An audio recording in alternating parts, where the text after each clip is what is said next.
దేవుని మాట యందు గౌరవించినప్పుడు మన జీవితంలో జరిగేది, నీకు ఏదైతే సమస్యగా ఉందో ఆ సమస్యల్లో దారిని చూపిస్తాడు.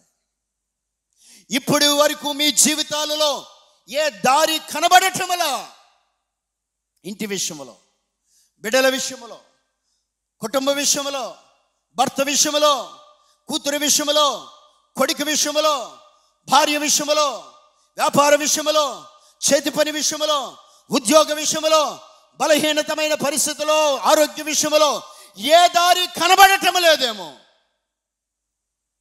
దారి కనబడకపోతే, కార్యము జరగకపోతే, మీ జీవితంలో మేలు జరగకపోతే వినండి, ఈ పగట కాల సమయమందు ప్రభువునందు విశ్వాసం ఉంచగలిగితే, నమ్మకము కలిగి ఉండగలిగితే, నా ప్రభువారు నీ సమస్యకు ఒక దారిని చూపించబోతా ఉన్నాడు.